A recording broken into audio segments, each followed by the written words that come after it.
ஊடகத்துறை நண்பர்களுக்கு வணக்கம். தற்பொழுது தமிழகத்திலே நடைபெற்றுக் கொண்டிருக்கின்ற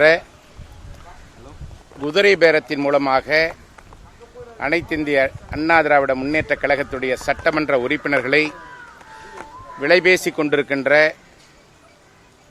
தாவேக அரசினுடைய நடவடிக்கைகளை தடுத்து நிறுத்த வேண்டும் என்று அனைத்திந்திய அண்ணா திராவிட முன்னேற்ற கழகத்தினுடைய பொதுச் செயலாளர் மாண்புமிகு முன்னாள் முதலமைச்சர் அவர்கள் மேதகு ஆளுநர் அவர்களுக்கு இந்திய அரசியல் அமைப்பு சட்டம் 167 கீழ் உரிய நடவடிக்கையை எடுக்க வேண்டும் என்று கொடுத்த புகார் மனுவினை மேதகு ஆளுநர் அவர்களை சந்தித்து நானும் மரியாதைக்குரிய நாடாளுமன்ற மேலவை உறுப்பினர் தனபால் அவர்களும் ஆளுநர் அவர்களை சந்தித்து நேரடியாக மனுவினை தந்து உரிய நடவடிக்கை எடுக்க வேண்டும் என்று வலியுறுத்திட்டு வந்துகிறோம்.